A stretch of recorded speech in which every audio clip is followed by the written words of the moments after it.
बिस्मिल्लाहिर्रहमानिर्रहीम। लेक्चर 22, 23, 24, 25, 26, 27, 28। ठीक है।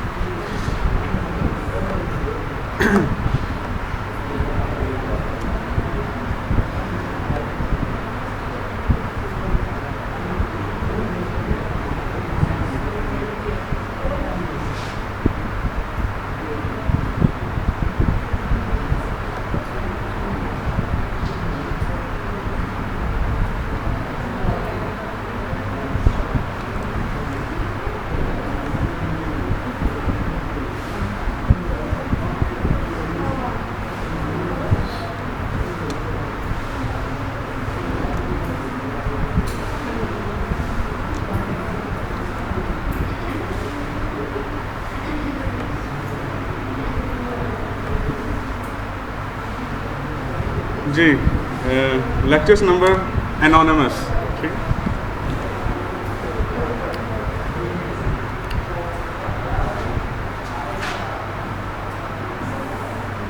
ठीक, इसकी टेंशन ना लें आप लोग। मुश्किल काम असाइनमेंट 4 और 6 का वाइवा होगा आज हम देख लेंगे 11:30। अगर टाइम मिल गया तो शुरू कर लेंगे, अगर मैडम ने छोड़ दिया जल्दी तो 11:30, वरना 12 बजे। 12 से 1 लेंगे, उसके बाद नमाज़ पढ़ेंगे, खाना खाएंगे और उसके बाद 2 से 4 नॉन स्टॉप फ़्लाइट होगी हमारी। ठीक, 4 बजे तक कोशिश करेंगे गर्ल्स पहले फ़ारिग हो जाएं ताकि उनको प्रॉब्लम ना हॉस्टल वगैरह के लिए। अच्छा, उस दिन मैवन के अंदर प्रॉब्लम आ रही थी इंस्टॉलेशन की।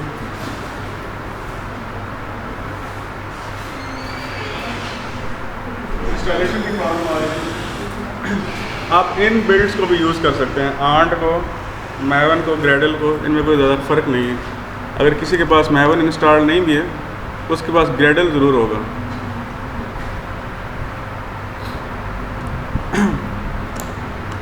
Introduction to unit test, integration, end to end testing क्या होती है, फिर उसके अंदर कुछ चीज़ें हम डिस्कस करेंगे।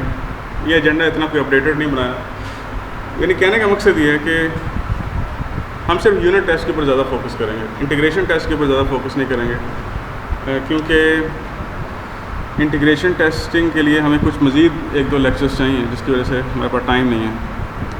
लेकिन अगर मौका मिला फ्यूचर में तो इंशाल्लाह इसके ऊपर मैं ज़रूर गाइडेंस आपको दूँगा। अगर आप में से जो इंटरेस्टेड स्टूडेंट्स हैं और जो इसको मज़ीद खोजना चाहते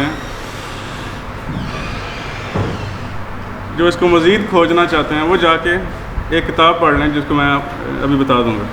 वो किताब बहुत इंटरेस्टिंग बुक है और काफ़ी आसान लिखी हुई बुक है। स्टेप बाय स्टेप उसको आप फॉलो कर सकते हैं। इवन एक्सरसाइजेस भी हैं उसके अंदर और उनके कोड्स भी अवेलेबल हैं, तो आप उनको देख सकते हैं। वो बुक आपको मैं रिकमेंड करता हूँ कि आप इसको पढ़ें ज़रूर। लेकिन अभी चूँकि मैं इसलिए भी इन चीज़ों पर ज़्यादा फोकस नहीं कर सकता क्योंकि ये पूरा कोर्स आप लोगों ने पढ़ना है। पूरा full fledge course software testing के ऊपर ही पढ़ना है। अगर तो मैं आपका टीचर होता फिर तो मैं आपको जे यूनिट टेस्टिंग से ही स्टार्ट लेता जब हम स्टार्ट करते हैं, और जे यूनिट टेस्टिंग को हम पीक तक लेके जाते हैं जितना लेके जा सकते थे। या ये कि थोड़ी देर के लिए हम वेब टेस्टिंग की तरफ भी जा सकते हैं, जैसे सेलेनियम वेब फ्रेमवर्क है या जो है। बहरहाल हम यूनिट टेस्ट की बात कर रहे हैं, तो यूनिट टेस्ट क्या होता है इसको डायग्राम्स की मदद से समझ लें। ये पूरा आपका सिस्टम है और ये ऑब्जेक्ट ओरिएंटेड सिस्टम है, because it contains several objects and they interact with each other in some way. For example, this is a view layer, this is your entity layer, this is your DO layer, and all of the objects have some responsibilities. ठीक है, इस layer पे जो objects हैं उनकी अपनी responsibilities हैं, इस पे जो क्या कहते हैं ऑब्जेक्ट उनकी अपनी रिस्पॉन्सिबिलिटीज़ हैं। लेकिन हम यहाँ पे जो टेस्टिंग कर रहे हैं वो यूनिट टेस्टिंग का मतलब है कि सिर्फ एक ऑब्जेक्ट के ऊपर फोकस कर रहे हैं, एक क्लास के ऊपर फोकस कर रहे हैं। We not focusing on the other classes as well. जैसे कि एक क्लास दूसरी क्लास से कैसे कोलैबोरेट करती है, इसकी टेस्टिंग नहीं हम कर रहे। इसको इंटीग्रेशन टेस्टिंग कहते हैं। हमारा मकसद सिर्फ एक क्लास या एक ऑब्जेक्ट के ऊपर फोकस करना है। इंटीग्रेशन टेस्टिंग क्या होती है, जो कि मैंने बताया कि फ़िलहाल हम इसको पढ़ नहीं सकते फिलहाल क्योंकि टाइम लिमिटेशन। इंटीग्रेशन टेस्टिंग है कि आप दो ऑब्जेक्ट आपस में कैसे कोलैबोरेट करते हैं वगैरह वगैरह। असल में जो जे यूनिट है, जैसे कहते हैं जे यूनिट फ्रेमवर्क, ये जे यूनिट फ्रेमवर्क डिज़ाइन ही यूनिट टेस्टिंग के लिए हुआ है क्योंकि इसका नाम ही जे यूनिट है। इंटीग्रेशन टेस्टिंग के फ्रेमवर्क्स अलग हैं, ठीक है। अगर आप पढ़ना चाहें तो इसके लिए मैं आपको गाइडेंस दे सकता हूँ, ख़ास तौर पर समर्स के अंदर आप इसको पढ़ना चाहें तो मैं इसके ऊपर गाइडेंस दे सकता हूँ। एक चीज़ याद रखिएगा कि नॉलेज की कोई लिमिट नहीं है और ना ही कोई ये लिमिट है कि आपने क्लास में पढ़ना है वही करने में पढ़ना है, इसकी भी कोई लिमिट नहीं है। As a university student you can go ahead and learn things which are beyond the course contents. ये नहीं होता कि आपसे जो मैंने किताब लगवा दी आप उसी में पढ़ना है। Google is the best book, आपसे पढ़ें जहाँ से वो समझ आती पढ़ें। University is a different kind of education, ये आपके दिमाग को खोलने के लिए होती है क्योंकि आप प्रोफेशनल हैं। ये जैसे लोहार होता है, उसने लोहार का काम सीखना है और वो बड़े दिल से सीखना है क्योंकि उसके ऊपर उसकी रोजी रोटी होती है। तो ये जो सॉफ्टवेयर इंजीनियर का काम है इसके ऊपर अपनी रोजी रोटी मुनहसर है। इसको आपने इस तरह से नहीं सीखना कि मैंने नंबर लेने हैं। ये जाने किसी भी ऑर्गेनाइजेशन में आपसे नंबर नहीं पूछे जाएंगे, ना आपसे GPA पूछा जाए। अगर आपका 2 GPA भी है, 2 तो है डिग्री नहीं मिलती, वरना अगर 2 भी है तो भी अगर आपको काम आता है तो आप रख लेंगे, मैं गारंटी से कहता हूँ आपको। डोंट फोकस ऑन CGPA और ये नंबर और मेरे असाइनमेंट में 2 नंबर कम क्यों आए उसके ऊपर हो रहे हैं 10-10 मिनट मेरे साथ आए। Don't focus on numbers. हाँ, ये अच्छी चीज़ है कि गलतियाँ से सीखना, तो ये मेरे नंबर यहाँ से क्यों कटें, किस वजह से कटें और मुझे क्या इंप्रूवमेंट्स करनी है। ये तो आप इसकी कोई लिमिट नहीं है इंप्रूवमेंट्स की, लेकिन इस पर फोकस ना कर लें कि बस नंबर ही सब कुछ है। नंबर किसी दायरे में नहीं पूछे जाते हैं। इवन मस्ट में भी आप अगर जॉब लेने आएंगे तो नंबर नहीं पूछे जाएंगे आपसे। अगर काम आपको आता होगा तो आप पब्लिक सेक्टर भी तेज़ हो गया, याद रखना। पब्लिक सेक्टर बहुत होशियार हो गया, पहले वो नंबर देखते थे 3.5 इससे क्या क्वेश्चन करना हमने, लेकिन आप वो 3.5 से ज़्यादा क्वेश्चन करते हैं। अगर आपको 4 GPA है या 3.5 GPA you have to defend. क्यों है? इसलिए तो डिफेंड करने के लिए कॉन्सेप्ट आने चाहिए। अगर कॉन्सेप्ट नहीं है, रट्टे लगाए हुए हैं, कोई फ़ायदा नहीं। इसलिए प्लीज़ इस चीज़ को छोड़ दें और ये अपनी जो मिथ है इसको तोड़ दें दिमाग में से कि यूनिवर्सिटी एजुकेशन और कॉलेज एजुकेशन बिल्कुल एक जैसी होती है। नहीं, एक जैसी नहीं होती। अब आप बेशक मुझे टीच करें यहाँ बैठ के, मैं वहाँ चला जाता हूँ, आप बेशक आप कहें सर मैंने एक चीज़ पढ़ी ये बड़ी अच्छी है, मैं यहाँ पे आपसे शेयर करना चाहता हूँ, मैं वहाँ चला जाता हूँ और आपसे प्लीज़ हमें समझाइए। This is university. मैं आपसे सीखता हूँ, आप मुझसे सीखें, लेकिन यहाँ पे सिर्फ 1 एक्टर होता है, टीचर होता है, बस वही यहाँ पे घूम रहा है, कभी ऊपर आ रहा है, कभी नीचे जा रहा है, कभी वाइट बोर्ड पे आ रहा है, और वही ऑल इन ऑलराउंडर है वही। तो ये जो अब एजुकेशन का जो स्टाइल है ये अब थोड़ा थोड़ा चेंज होता जा रहा है यूनिवर्सिटीज़ के अंदर। बाहर प्रोफेसर जो है वो इतना खपते नहीं हैं, वो बस कहते हैं कि हमें ये चीज़ है थोड़ी, इस पर ये चीज़ बना के लाओ, जरा पढ़ो खुद ही, थोड़ा बहुत गाइड कर देते हैं। तो इंटीग्रेशन टेस्टिंग जैसे कि नाम से ज़ाहिर है कि 2 या 3 चीज़ें आपस में चेक करनी है हमने कि किस तरीके से इंटरेक्ट कर रही है, ठीक इंटरेक्शन हो रहा है या नहीं हो रहा, ठीक है। मसलन आपकी DOA क्लास जो है वो डेटाबेस से वैल्यू फैच करके ला रही है या नहीं ला रही, तो इंटीग्रेशन होगी ना। 2 चीज़ें आ गई, जब 2 चीज़ें आ गई तो इंटीग्रेशन होगी, जब एक चीज़ है तो यूनिट होगी। ये वो जिसकी मैंने बात की थी एक्सेप्टेंस टेस्टिंग। अच्छा, ये लेवल्स भी हैं टेस्ट, इनको लेवल्स भी कहते हैं। ये लेवल 1 है, पहले आप इसको टेस्ट करेंगे, लेकिन इसमें एक क्वेश्चन ये पैदा होता है कि अब एक मैं क्लास डिज़ाइन कर रहा हूँ, लेकिन ये क्लास दूसरी क्लास पर डिपेंडेंट है, फिर यूनिट टेस्टिंग तो किस तरह करेंगे। Again due to time limitation we can not discuss. इसको कहते हैं टेस्ट बबल्स कहते हैं, या इसको आई थिंक कोई दूसरा नाम देते हैं, स्टब्स और ड्राइवर्स कहते हैं। ये भी एक बड़ा, या मॉक्स भी कह देते हैं इनको, जो कि डिज़ाइन किए जाते हैं ऐसी ऑर्गेनाइजेशंस के अंदर जहाँ पे ऑर्गेनाइजेशन कह रहा हूँ, ऐसे सिस्टम्स के अंदर जहाँ पे आप एक चीज़ बना रहे हैं A, लेकिन B अवेलेबल नहीं है, लेकिन आप B डमी बनाएंगे और उससे इंटरेक्ट करेंगे, ठीक। मैं आपको रिकमेंड बल्कि करूँगा कि आप ये बुक पढ़ें, खुद से पढ़ें। जब आप सॉफ्टवेयर टेस्टिंग का कोर्स पढ़ें, चाहे उस वक्त पढ़ें या चाहे समर्स में पढ़ें, मैं आपको जो बुक दूंगा आज उसको लाजमी पढ़ेगा, वो ईजी टू फॉलो है, ठीक। ये इंटीग्रेशन का, ये टेस्टिंग का दूसरा लेवल है जिसे इंटीग्रेशन कहते हैं। दो चीज़ें बन गई, हम इनको जोड़ के टेस्ट करना, इसको इंटीग्रेशन कहते हैं। और ये आखिरी लेवल है कि जिसके लिए चीज़ बना रहे हैं उसको सामने रख के टेस्टिंग की जाती है। लेकिन ये सबसे मुश्किल होता है, और ये ऑफ कोर्स जो टीचर आपको पढ़ाएगा सॉफ्टवेयर टेस्टिंग, वो आपको एक डिटेल टेस्ट केस डिज़ाइन कराना सिखाएगा। टेस्ट केस डिज़ाइन जैसे आपने ऊज़ में पढ़ा है ना, एक पूरा प्रोसेस है शुरू से लेकर एंड तक चलता है, वो कोर्स भी इसी तरह चलना चाहिए है अगर तो मैं पढ़ाऊँ, बाकी या कोई और मेहनती टीचर पढ़ाए, मेहनती, ठीक है। तो वो आपको ये सारे प्रोसेस ज़रूर फॉलो कराएगा कि टेस्ट केस डिज़ाइन शुरू से एंड तक कैसे बनाना है। ये नहीं कि बस आके हाँ जी बस ये टेस्ट केस होता है, ये आईडी होती है और ये होता है, ख़त्म बात। बल्कि डिटेल से बताया कि किस तरीके से आप टेस्ट केस डिराइव कर सकते हैं फ्रॉम रिक्वायरमेंट्स, और किस तरीके से इसको टेस्ट करेंगे और चलाएँगे किस तरीके से।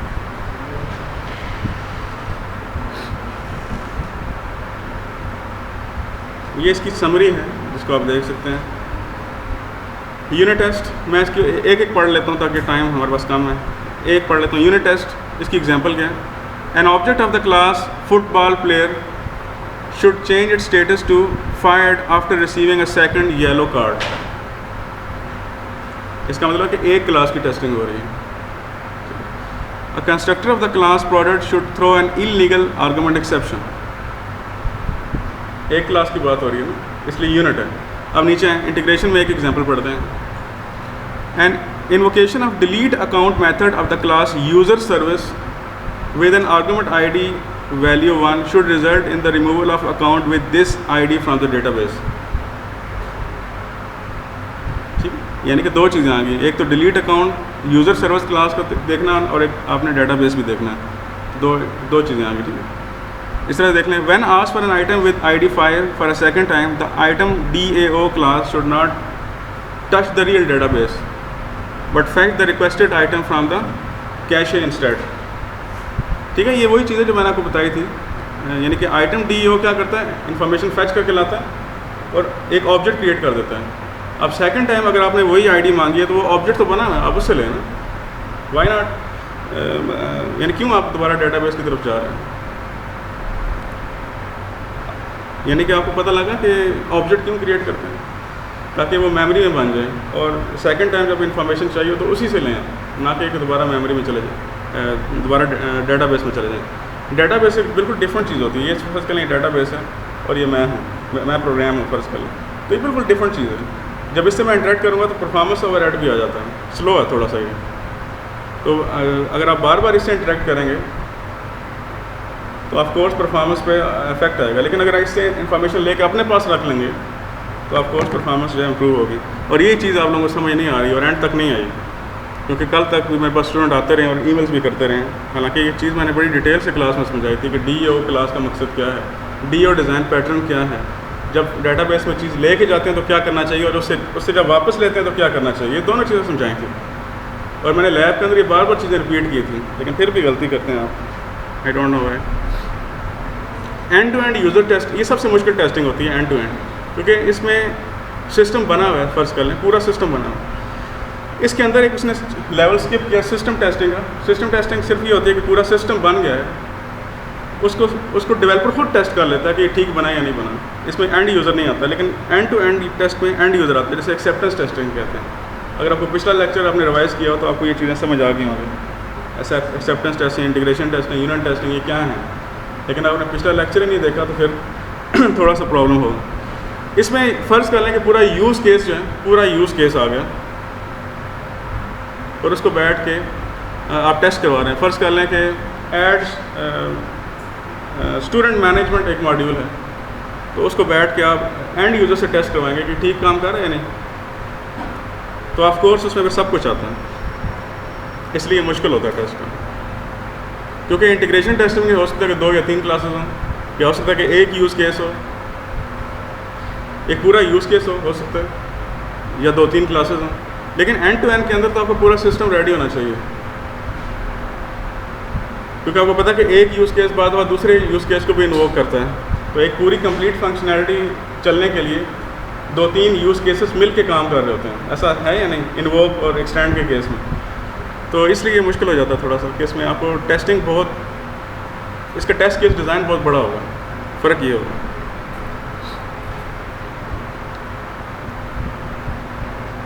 ये चीज़ वही है जो हमने लैब में देखी थी। एक स्टैंडर्ड तरीका ये होता है प्रोजेक्ट टेस्टिंग करने का कि इसके 2 फ़ोल्डर होने चाहिए। एक फ़ोल्डर के अंदर आपकी एप्लीकेशन होनी चाहिए जिसको मैं SUT कहता हूँ, सिस्टम अंडर टेस्ट। ये सिस्टम अंडर टेस्ट है, ये 2 नंबर पे है, ठीक, जिसको टेस्ट किया जाना है। और जो चौथे नंबर पे है वो इसका टेस्ट है, यानी कि इसका टेस्ट केस है, ये इसको टेस्ट करने के लिए है। तो ये अलग अलग फ़ोल्डर्स में होने चाहिए। अगर एक ही फ़ोल्डर में डाल देंगे तो इसका नुकसान क्या होगा कि जब इसकी जार फाइल्स बनाएंगे तो जार फाइल्स क्लटर हो जाएगी, उसमें 2-3 चीज़ें मिक्स हो जाएंगी। उसमें एप्लीकेशन भी होगी और उसमें टेस्ट फाइल्स भी होंगी। क्यों भाई टेस्ट फाइल्स क्यों होंगी? कॉमन सेंस की बात है कि आपकी एप्लीकेशन के अंदर टेस्टिंग की फाइल्स क्या कर रही हैं। एप्लीकेशन के अंदर सिर्फ एप्लीकेशन होनी चाहिए और टेस्टिंग के अंदर सिर्फ टेस्टिंग होनी चाहिए। इसलिए 2 फोल्डर अलग अलग होते हैं। इसकी एक और वजह भी है कि जब आप टेस्टिंग की टीम को देंगे, इसको मैं छू नहीं सकता, जब टेस्टिंग की टीम को देंगे तो उसमें क्या होगा, ये पूरा एक फ़ोल्डर दे देंगे आप। तो टेस्टिंग की टीम वाले ये काम कर रहे होते हैं बेसिकली, और जो आपकी डेवलपमेंट टीम होती है वो ये काम कर रही होती है। तो एक पूरी बिल्ड उसको दे देंगे। इसको बिल्ड कहते हैं। ये आप सॉफ्टवेयर टेस्टिंग में ज़्यादा डिटेल से पढ़ेंगे कि बिल्ड क्या चीज़ होती है। बिल्ड के अंदर हर चीज़ होती है जो आप सोच सकते हैं। इसमें रिक्वायरमेंट्स डॉक्यूमेंट, इसमें डिज़ाइन डॉक्यूमेंट, इसमें आपकी कोडिंग, हर चीज़ जो आप सोच सकते हैं वो बिल्ड का हिस्सा होती है और वो टेस्टिंग टीम को दी जाती है। फिर टेस्टिंग वाले इसके ऊपर टेस्टिंग करते हैं। टेस्टिंग इतना आसान काम नहीं है, इसलिए तो इसके ऊपर पूरा कोर्स अलग से डिज़ाइन किया गया। हम तो सिर्फ वो एक टर्म वाली जाती है मुंह दिखाई कर रहे हैं, टेस्टिंग की मुंह दिखाई हो रही है। अभी तो किस्सा सारा बाकी है आगे, ठीक। असर्शंस हमने देखी थी लैब के अंदर कुछ, जैसे assert equals, assert true, assert false, assert null, assert, अच्छा इसमें बेशुमार और भी होती हैं जिसके अंदर फ़र्ज़ कर लें एक हम और देख लेंगे, असर्ट अरे इक्वल्स, ठीक है। यानी कि इसकी फहरिस्त जो है काफ़ी लंबी है। हमने 2-3 देखे थे इसमें से। आप चाहें तो you can go ahead and see and explore all other.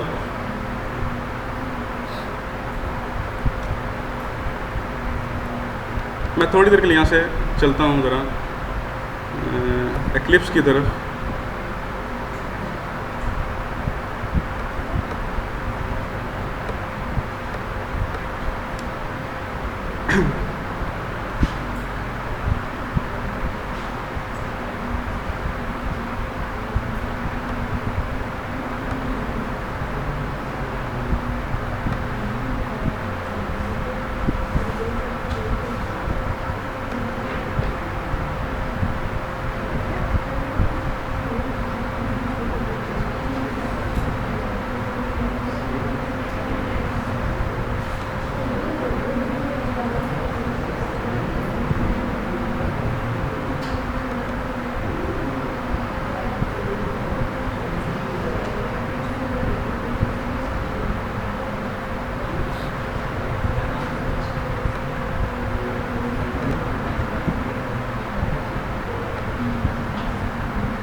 अगर आपको याद हो तो हम लैब के अंदर एक छोटा सा कोड लेके चले थे, जो स्ट्रिंग हेल्पर कहते हैं। ये क्लास थी वो स्ट्रिंग हेल्पर क्लास, ठीक है। इसको मैं एक्सप्लेन नहीं करूँगा क्योंकि इसके ऊपर हमने डिस्कशन की थी। ट्रंकेट करना, पहले 2 लेटर्स को, पहला फंक्शन ये करता था और दूसरा फंक्शन करता था कि क्या पहले और आखिरी 2 कैरेक्टर्स जो हैं वो सेम हैं या नहीं है, ठीक है। सिंपल सा फंक्शन। और हमने इसके अंदर क्या क्या टेस्टिंग की थी, असर्ट इक्वल्स वाली। मैं आपको यहाँ से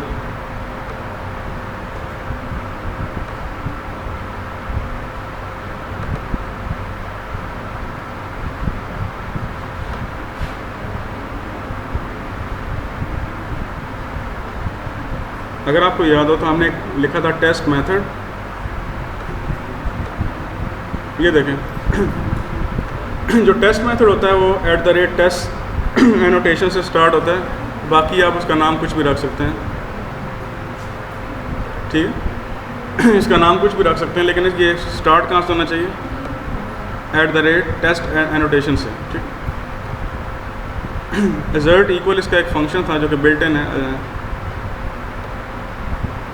असर्ट जो इसकी लाइब्रेरी है इसके अंदर अवेलेबल होता है, इसलिए इसको डायरेक्ट लिख सकते हैं अजर्ट इक्वल्स, और इसके अंदर से पहली जो चीज़ होती है वो एक्सपेक्टेड होती है, और सेकंड जो चीज़ होती है वो क्या होती है, एक्चुअल होती है। और इसको हमने डिस्कस किया था कि किस तरीके से हम चेक कर सकते हैं कि क्या एक्सपेक्टेड वैल्यू एक्चुअल वैल्यू के बराबर है या नहीं। आपको मैंने बताया था कि टेस्ट केस के अंदर जो इंपॉर्टेंट चीज़ होती है वो ये होती है कि एक्सपेक्टेड वैल्यू एक्चुअल के बराबर होनी चाहिए। अगर ऐसा नहीं है तो एरर मैसेज आना चाहिए, सिस्टम को किसी तरीके से एरर मैसेज शो करना चाहिए। ठीक है, अजर्ट इक्वल्स देखा था। इसके अलावा हमने देखा था अजर्ट ट्रू एंड फॉल्स के, फ़र्ज़ कर लें कि अगर ये फंक्शन है जो कि ए बी सी रिटर्न कर रहा है, फ़र्ज़ कर लें, तो अगर तो वाकई वही रिटर्न कर रहा है फिर तो अजर्ट फॉल्स क्या देगा, फॉल्स देगा, टेस्टिंग फेल कर देगा। लेकिन अगर फॉल्स दे रहे हैं तो ये टेस्टिंग पास होगी। अजर्ट ट्रू ये करता है कि जब ट्रू आंसर आएगा तो ट्रू कर देगा टेस्टिंग को, और जब फॉल्स आंसर आएगा तो अजर्ट फॉल्स उसको ट्रू कर देगा, टेस्टिंग को पास कर देगा। ये हमने इसलिए किया था अगर आपकी टेस्टिंग में कोई ऐसे फंक्शन हो जो बूलियन होते हैं, मसलन ये फंक्शन बूलियन था, are first and last two characters the same, ये बूलियन था, तो बूलियन के लिए हम एक्सपेक्टेड और क्या कहते हैं एक्चुअल लिखने की, सॉरी एक्सपेक्टेड लिखने की ज़रूरत नहीं है। आप उसके लिए अजर्ट फॉल्स या अजर्ट ट्रू यूज़ कर सकते हैं डायरेक्टली।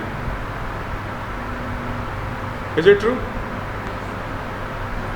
अगर तो आप ये एज्यूम कर रहे हैं कि एक्सपेक्टेड वैल्यू आपकी फॉल्स आएगी तो फिर आप अजर्ट फॉल्स यूज़ करें। अगर आप ये एज्यूम कर रहे हैं कि एक्सपेक्टेड वैल्यू को ट्रू आएगी तो फिर अजर्ट ट्रू यूज़ करें।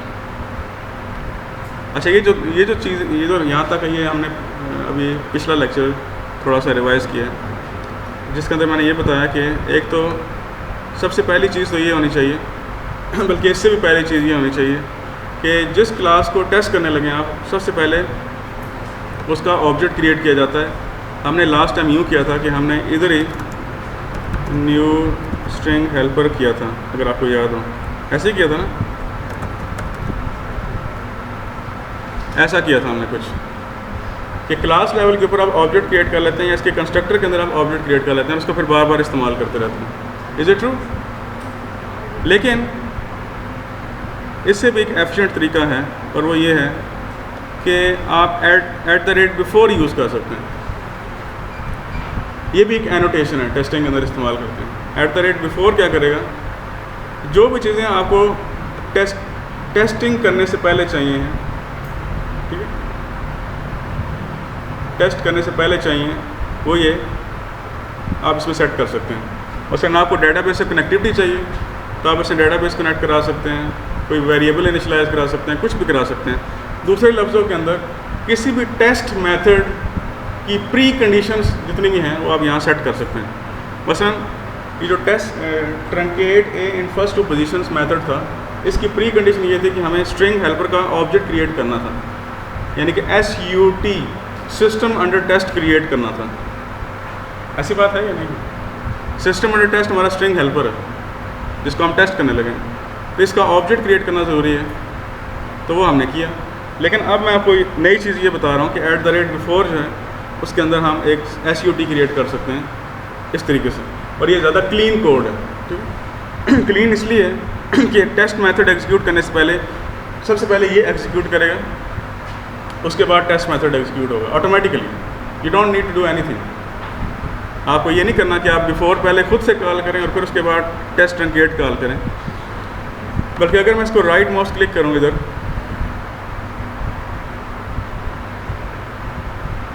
और इसको एग्जीक्यूट करूँ रन एज,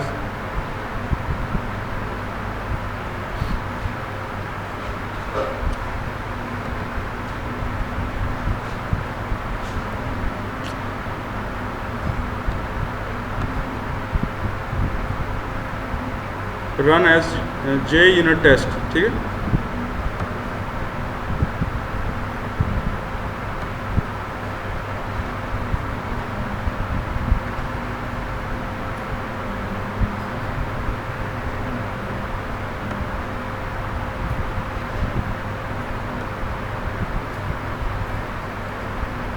अच्छा जी, देखें जरा इधर, इसने क्या किया, सारे टेस्ट पास कर दिए फ़िलहाल। और इधर देखें, मैंने आपको ये बताया था कि राइट माउस क्लिक करके आप रन करते हैं तो सारे के सारे मेथड ऑटोमेटिकली एग्जीक्यूट होते हैं, लेकिन अगर किसी को सिलेक्ट करके करेंगे तो सिर्फ वही एग्जीक्यूट होता है। ये चीज़ बताई थी ना मैंने, इसलिए उसने सारे के सारे मेथड टेस्ट मेथड एग्जीक्यूट कर दिए। ठीक है, अच्छा एक थोड़ा सा तजर्बा करते हैं। अगर फर्स्ट कर मैं इसमें कुछ लिख देता हूँ।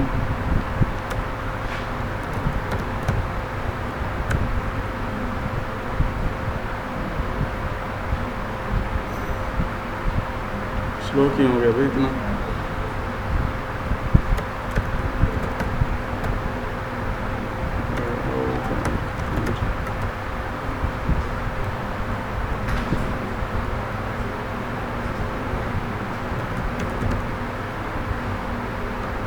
ठीक है, और यहाँ भी कुछ लिख देते हैं, फर्स्ट कर लें।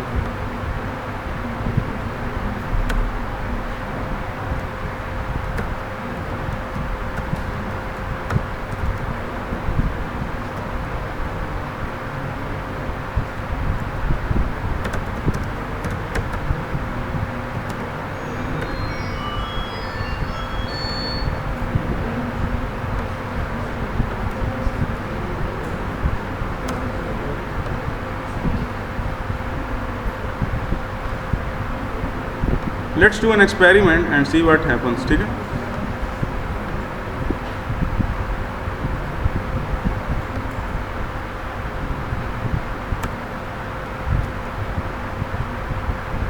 जब आप टेस्टिंग का कोर्स पढ़ें तो टीचर को बताइएगा कि हमने जावा पढ़ रखी है, तो काइंडली हमें जे यूनिट के ऊपर ज़रूर गाइडेंस दें।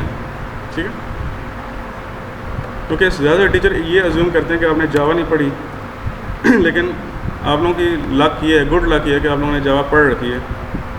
इट्स रियली है ना वैल्यूएबल थिंग। अपने सीवी में जब आप लिखेंगे ना जावा आपने पढ़ी हुई है तो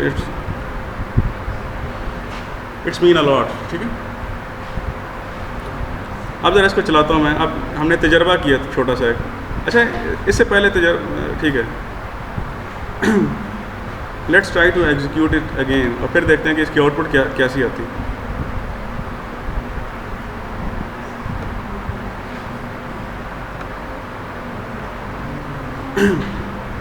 before test method 1, before test method 2, before test method, it means कि बिफोर जो है ये क्लास लेवल की इनिशियलाइजेशन नहीं करता, यानी इसमें क्लास लेवल की प्री कंडीशन नहीं है, बल्कि मेथड लेवल की प्री कंडीशन।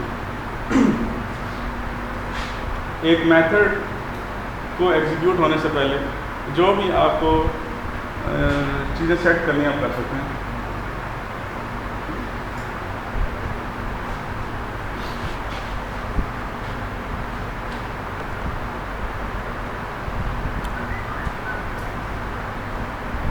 अच्छा, एक और चीज़ इसमें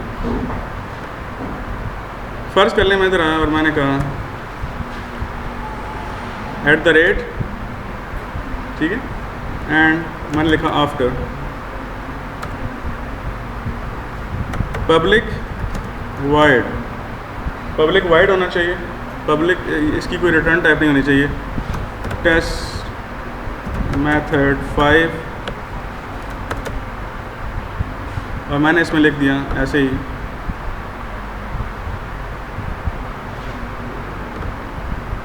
इसमें लिख दिया मैंने, फ़र्ज़ कर लें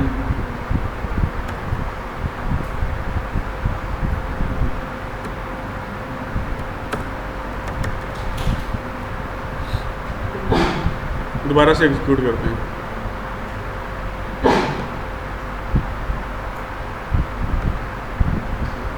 इसका मतलब है, देखें, सिर्फ इस चीज़ को फोकस करें। एक टेस्ट मेथड रन होने से पहले आपने उसकी कुछ चीज़ें सेट की बिफोर, और फिर टेस्ट मेथड एग्जीक्यूट करने के बाद आपने उसकी चीज़ें बंद कर दी। And same is the case for all other methods. ठीक है जी,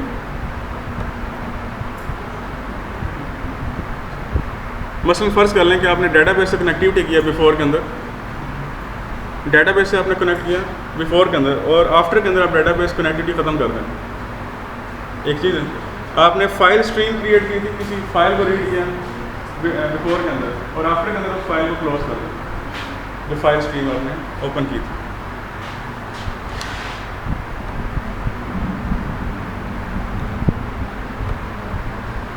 तो मैंने आपको अभी बताया कि बिफोर एंड आफ्टर क्या होता है। अब ज़रा एक और चीज़ होती है जो क्लास लेवल पे होती है, उसे कहते हैं before class and after class. उसको देख लेते हैं।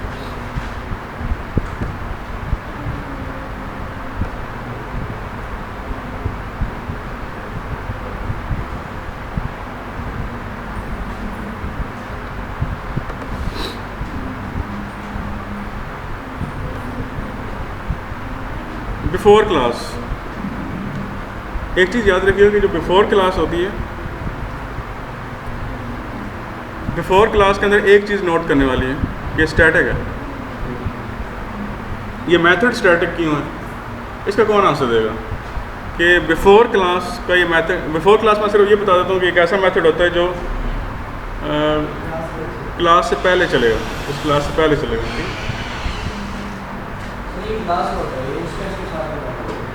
सॉरी, एक क्लास के लिए एक हर इंस्टेंस के लिए एक मेथड। हाँ जी जी, ये बात कितने लोगों को समझ में आई है? तो समझ आई। इसका ताल्लुक इंस्टेंस से नहीं है, बस इसका ताल्लुक क्लास से, यानी कि सिर्फ क्लास जो है क्लास लेवल पे ये डिफाइन होगा और इंस्टेंस पे नहीं। अगर इंस्टेंस लेवल पे होता तो फिर इसको स्टैटिक लिखने की ज़रूरत नहीं थी, सेम होगी। जाहिर सी बात है, देखें आप डेटाबेस कनेक्टिविटी करने लगे हैं तो उसको एक जैसी चीज़ें चाहिए हर ऑपरेट को। आप कोई फाइल रीड करने लगे हैं या कोई वेरिएबल इनिशियलाइज करने लगे हैं तो उसको अगर एक जैसी चीज़ें चाहिए सब मेथड्स को, फिर आप ये करते हैं, क्योंकि जो क्लास लेवल का होगा वो सब मेथड्स के ऊपर एप्लीकेबल होगा ना। अच्छा, बिफोर क्लास किया, उसके बाद क्या किया, बाकी वही लिखा हुआ है बिफोर एंड आफ्टर, एंड पे लिखा हुआ आफ्टर क्लास। अब इसका मतलब क्या, मैं ज़रा समझाता हूँ। बिफोर क्लास सबसे पहले एग्जीक्यूट होगा, उसके बाद बिफोर एग्जीक्यूट होगा, फिर टेस्ट नंबर 1 एग्जीक्यूट होगा, फिर ये आफ्टर एग्जीक्यूट होगा, फिर टेस्ट नंबर 2 एग्जीक्यूट होगा, फिर उसके बाद फिर बिफोर एग्जीक्यूट होगा, फिर टेस्ट नंबर 2 एग्जीक्यूट होगा, उसके बाद आफ्टर एग्जीक्यूट होगा, और उसके बाद एंड पे आफ्टर क्लास एग्जीक्यूट होगा। ये बात कितने लोगों को समझ में आई है? हाँ जी, क्योंकि मेथड लेवल के ऊपर कुछ चीज़ें डिफरेंट हो सकती हैं ना। Let's try to execute it और फिर देखते हैं कि इसकी आउटपुट क्या आती है।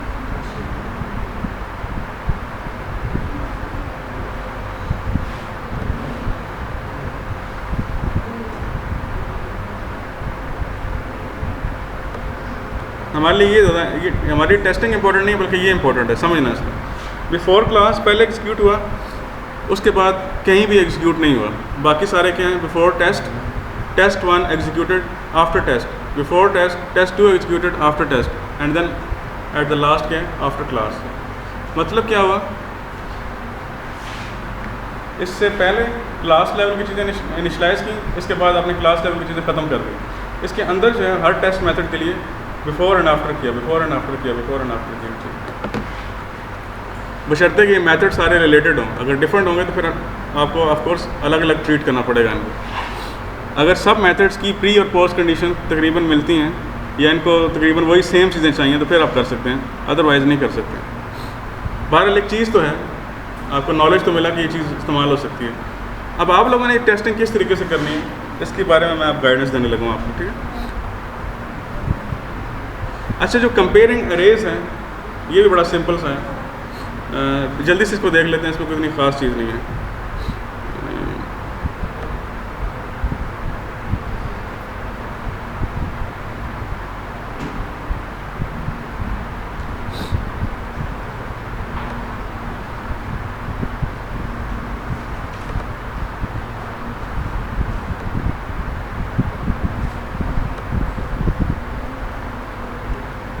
लेकिन ये कि इससे आपको बहुत समझ मिलेगी जब टेस्टिंग का कोर्स पढ़ेंगे, तो आपको ऑलरेडी काफ़ी चीज़ें पता होंगी उस वक्त। बहरहाल हमने एक टेस्ट मेथड बनाया @टेस्ट एनोटेशन इस्तेमाल करके, टेस्ट मेथड, और ये बस एवं ही एक क्लास है जिसको हम इसमें कोई ख़ास वो नहीं है, बिल्ट इन हमने क्लास यूज़ की है सॉर्ट की, अरेज डॉट सॉर्ट। आपने ये किया होगा डाटा स्ट्रक्चर में। हमने दो बनाई हैं अरेज, जिसमें से एक नंबर्स की है और दूसरी एक्सपेक्टेड है, जो हम चाहते हैं आफ्टर सॉर्टिंग जैसे दिखनी चाहिए। असेंडिंग ऑर्डर में सॉर्टिंग हो तो 1, 3, 4 एंड 12 ही आएगा ना आंसर इसका, ठीक है। तो नंबर्स की लिस्ट हमारे पास ये है, और after applying the sorting method we need this kind of list.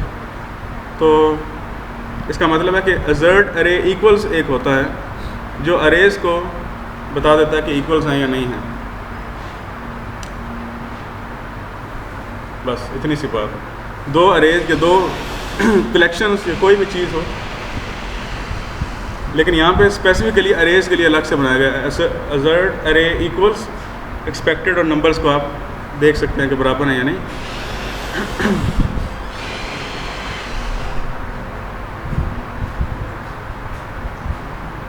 Okay ji,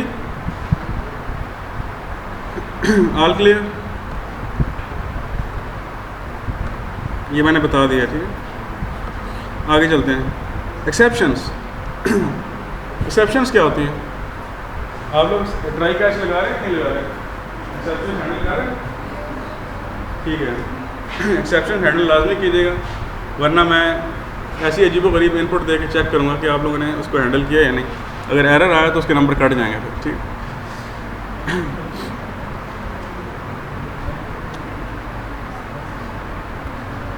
unit testing exceptions का मतलब ये होता है कि कुछ बाज़ जगहों के ऊपर आप एक्सेप्शन एक्सपेक्टेड होती हैं आपकी, कि यहाँ पे एक्सेप्शन आनी चाहिए है। अगर तो एक्सेप्शन आएगी तो आप कहेंगे कि इट्स ओके, कि ये टेस्ट जो है वो ओके है क्योंकि इसने एक्सेप्शन दी है। लेकिन अगर एक्सेप्शन नहीं आ रही then there is a problem. तो हम क्या करते हैं कि इसके अंदर यूज़ करते हैं एक्सपेक्टेड इज इक्वल टू जो भी एक्सेप्शन हम अज्यूम कर रहे होते हैं कि आएगी, एक्सपेक्ट कर रहे होते हैं कि आएगी, उसको लिख देते हैं। मैं कुछ छोटी सी एग्जांपल यहाँ से दिखाता हूँ, उसके बाद हम आगे चलते हैं। फ़र्ज़ कर लेंगे एक मेथड था हमारा, ठीक है। इस मेथड के अंदर इसका नाम है टेस्ट अरे सॉर्ट अंडरस्कोर नल अरे। हमने एक अरे डिफाइन की जो कि नल थी और उसको सॉर्ट करने लगे हैं, एक नल अरे को सॉर्ट करने लगे हैं। तो आपके ख्याल से एक्सेप्शन आनी चाहिए नहीं आनी चाहिए?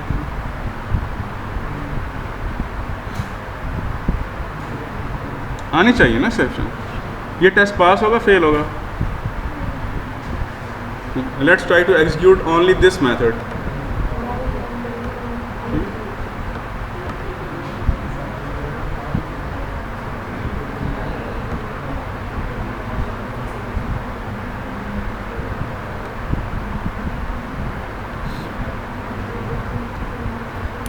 सॉरी,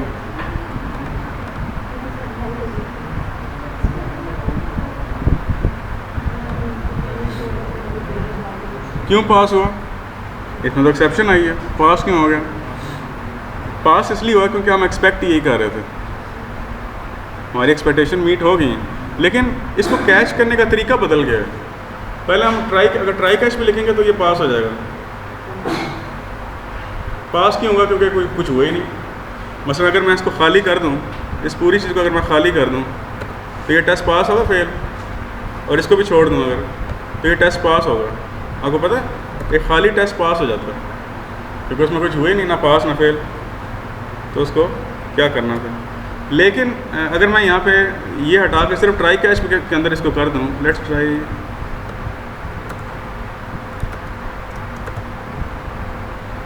इसको ट्राई कैच के अंदर कर लें,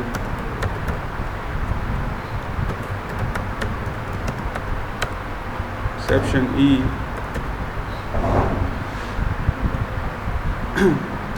और इसको हम लेट से इसको ख़त्म कर देते हैं। अब क्या होना चाहिए? चलें एग्जीक्यूट करते हैं।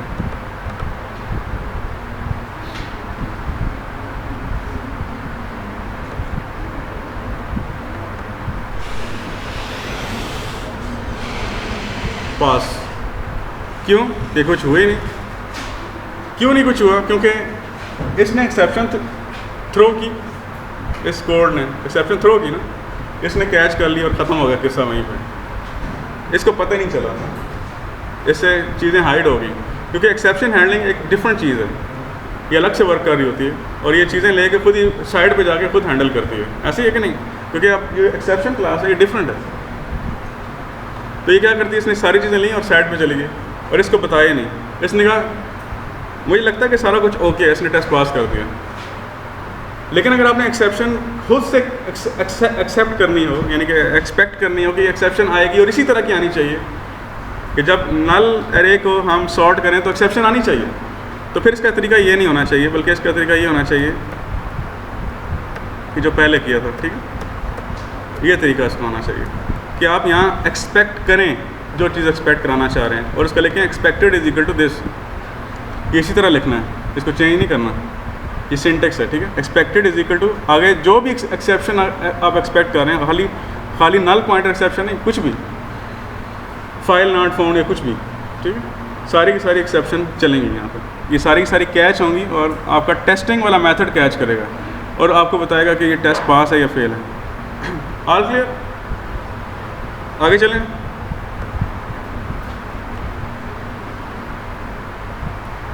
आज का लेक्चर लगता है जल्दी ख़त्म हो जाएगा। यूनिट टेस्टिंग एक्सेप्शन हमने ख़त्म कर ली।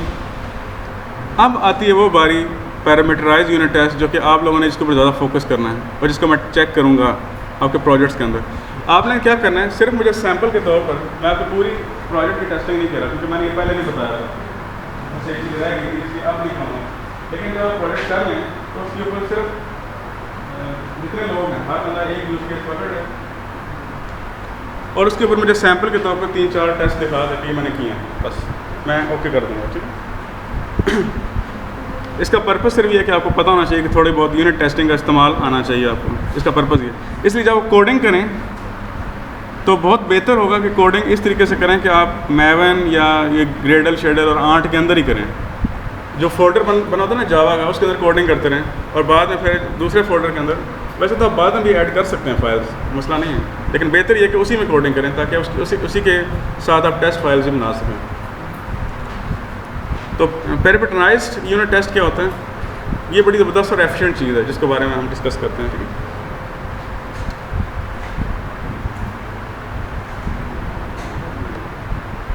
Let's take a 2 minutes break.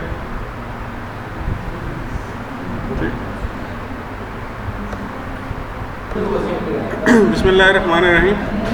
तो नल पॉइंटर एक्सेप्शन या जो भी एक्सेप्शन हम एक्सपेक्ट कर रहे हैं वो इस टेस्ट मेथड के अंदर डाली जा सकती है, ठीक है।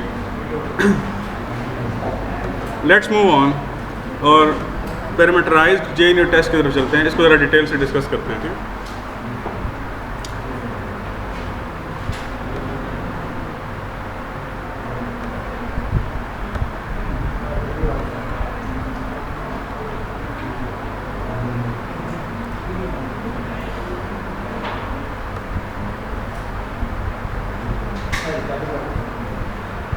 चल रही है।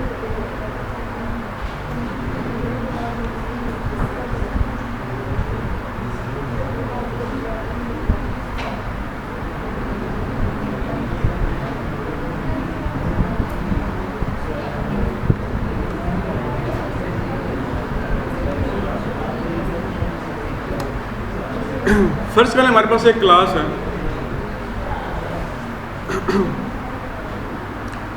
हमारे पास एक क्लास है जिसका नाम है मनी और उसके अंदर 2 इंस्टेंस वेरिएबल्स हैं, उसके अंदर 2 इंस्टेंस वेरिएबल हैं, ठीक है। इसका नाम है मनी और इसके अंदर 2 इंस्टेंस वेरिएबल हैं, ठीक है। एक का नाम है अमाउंट और दूसरे का नाम है करेंसी और दोनों इम्यूटेबल है, चेंज नहीं हो सकते क्योंकि फाइनल है, ठीक है। इस तरह से एक कंस्ट्रक्टर है हमारे पास जिसके अंदर हम ये 2 इंस्टेंस वेरिएबल पास कर रहे हैं, उसको इनिशियलाइज कर रहे हैं और एक हमारे पास एक्सेसर्स हैं, यानी कि डाटा एक्सेस करने वाले फंक्शंस 2, ठीक है।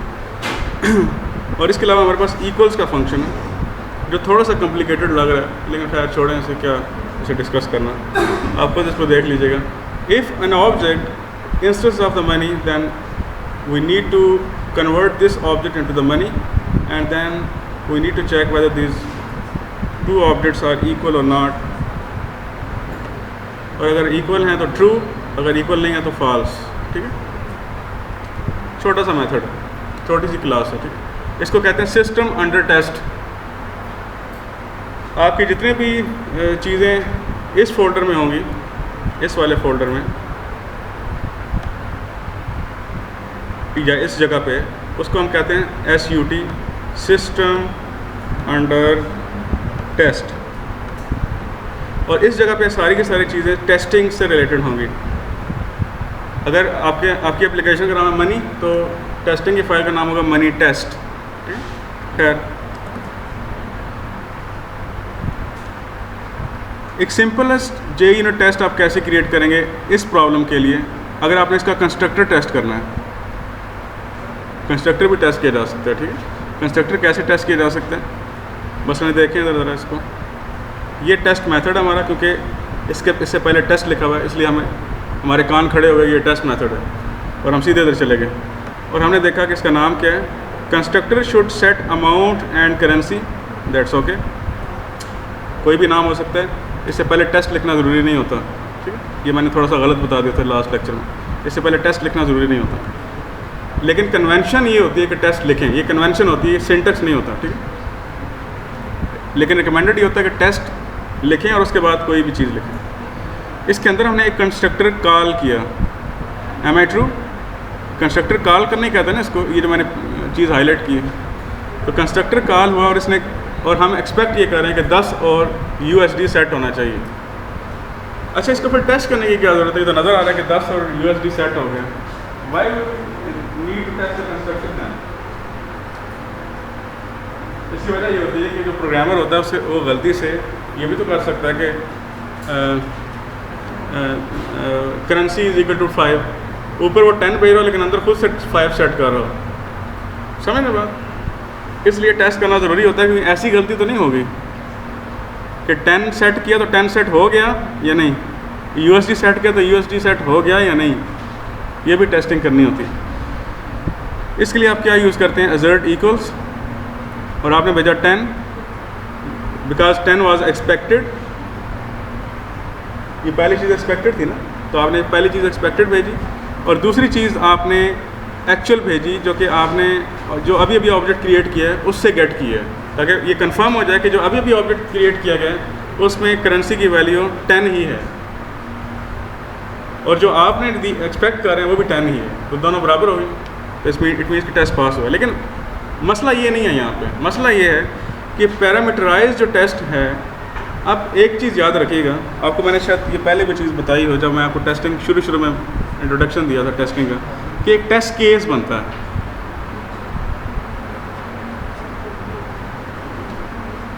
मेरे पास मार्कर नहीं है, चले मैं यहीं पे बता देता हूँ।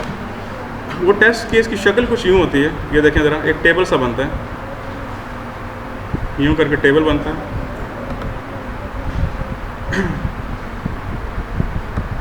और इस टेबल के अंदर कुछ रोज़ होती हैं, कुछ कॉलम्स होते हैं।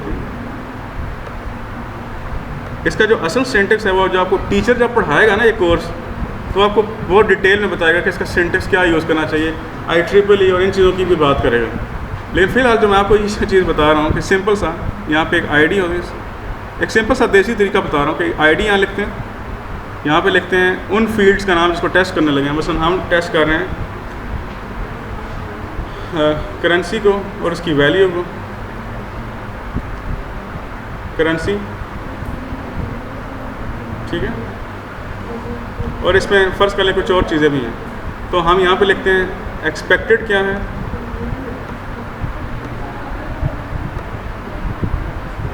और एक्चुअल क्या है, ठीक है।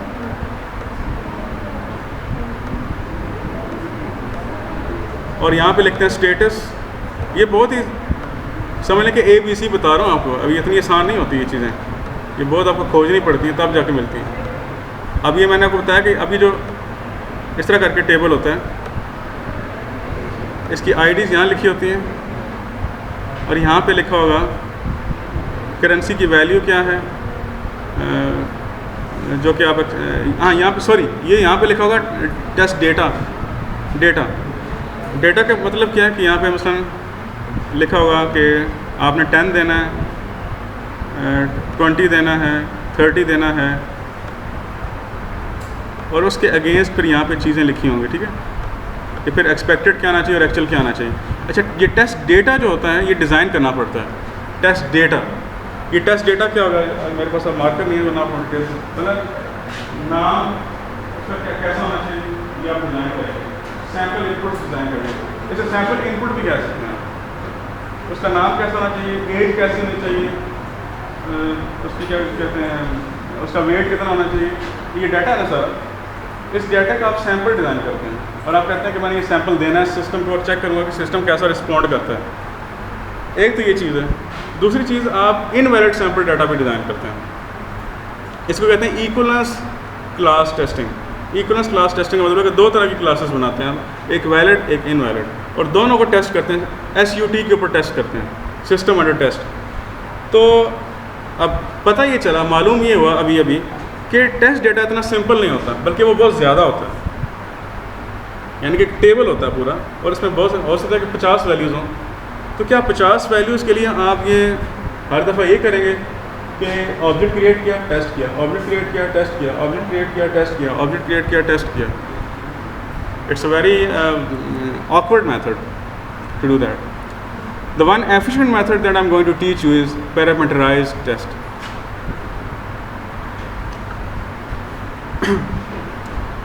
ये प्रॉब्लम है जो मैंने आपको अभी समझाया है, और इसको यहाँ पे उसने दोबारा से आपके लिए लिख दिया है कि जैसे कि ये जो लाइन है ये वाली, यहाँ पे ऑब्जेक्ट क्रिएट किया गया है, ठीक है, इस लाइन के अंदर, और फिर उसको टेस्ट किया गया, फिर दोबारा से एक नया ऑब्जेक्ट क्रिएट किया गया विद न्यू वैल्यूज़,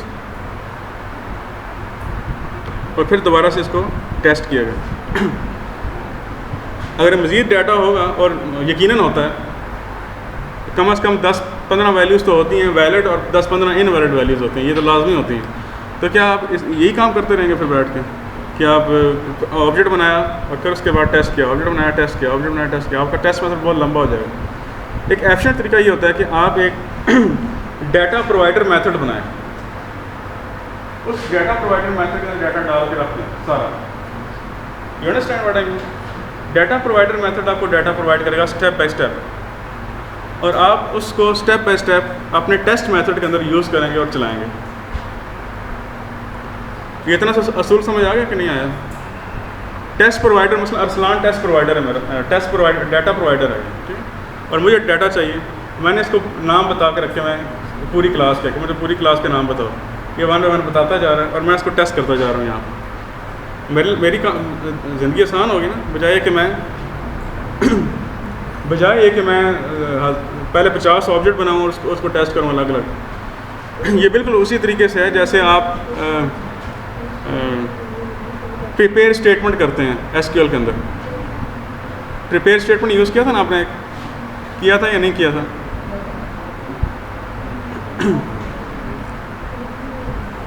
चलें जी, इधर देखिएगा प्लीज़, यहाँ से क्लियरिटी है या नहीं है?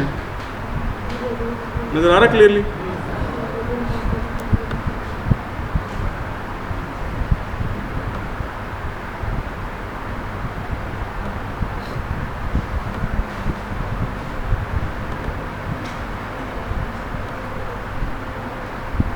मैं आपको यहाँ से दिखा देता हूँ ये, लेकिन ये एग्जांपल स्ट्रिंग हेल्पर की है, ठीक है। इधर देखिए ज़रा,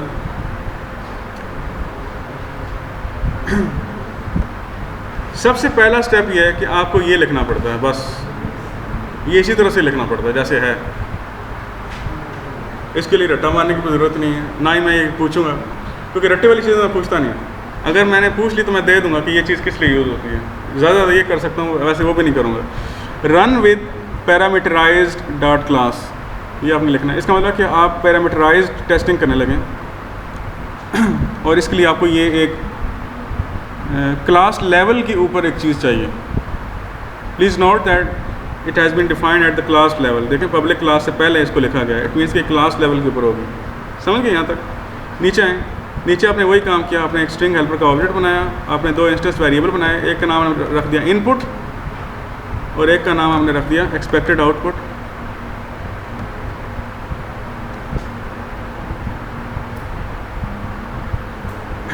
ये है वो डाटा प्रोवाइडर मेथड। इसके शुरू में नोट करें एनोटेशन क्या है, @ पैरामीटर्स पैरामीटर, इससे पहले आपने लिखना है। इट मीन्स कि ये पैरामीटराइज्ड मेथड है, पब्लिक स्टैटिक है ये, क्योंकि स्टैटिक का मतलब कि इट मीन्स के ये क्लास लेवल के ऊपर है, और क्योंकि ऑब्जेक्ट से पहले हमें ये चीज़ें चाहिए तो ये प्रोवाइड करेगा, ठीक है। ऑब्जेक्ट क्रिएशन से पहले ये चीज़ें सारी हमें वन बाय वन देगा और इनिशियलाइज करता जाएगा, ठीक है।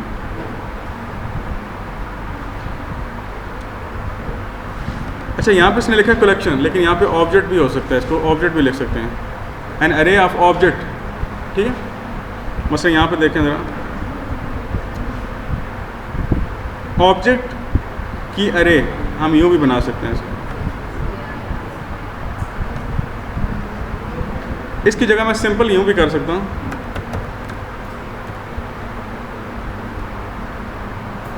वो बड़ा होता है। इसकी जगह मैं यूँ भी सिंपल कर सकता हूँ, ऑब्जेक्ट, यानी कि ये अरे ऑफ ऑब्जेक्ट एक्सपेक्ट करता है कि रिटर्न होगा हमेशा, ये चीज़ याद रखिएगा। इससे कोई ना चीज़ मिलेगी, क्योंकि डाटा प्रोवाइडर है ना, तो डाटा प्रोवाइडर मतलब कि आपको चीज़ देगा, तो जो भी देगा वो एक अरे होनी चाहिए, सिंपल सी बात है। वो अरे हमने यहाँ पे फ़िलहाल ऑब्जेक्ट कर दिया, इसको एनोनिमस कर दिया। और स्टैटिक मेथड होगा ये, अगेन ये चीज़ें याद रखिएगा। और ये अरे ऑफ ऑब्जेक्ट रिटर्न करेगा। मैं ये चीज़ें अलबत्ता पूछ सकता हूँ फाइनल में कि मुझे ये बताइए कि डाटा प्रोवाइडर मेथड के अंदर मैं 2-3 अगर आपको सैंपल दे दूँ तो आप इससे पूछ लो कि इसमें से ठीक वाला कौन सा, तो आपको ये पता होना चाहिए कि स्टैटिक होना चाहिए, और इसको अरे ऑफ ऑब्जेक्ट रिटर्न करना चाहिए, और ये पब्लिक होना चाहिए, और इसके अंदर आपको एक अरे क्रिएट करनी जो डाटा देगी। अच्छी तरह है ज़रा, इसके अंदर क्या है, you need to create 2D अरे, और उसके अंदर आपने डाटा दिया। पहली आपकी चीज़ क्या है, इनपुट, और दूसरी एक्सपेक्टेड है। पहली आपकी इनपुट है और दूसरी एक्सपेक्टेड है। ऑल क्लियर या नहीं क्लियर?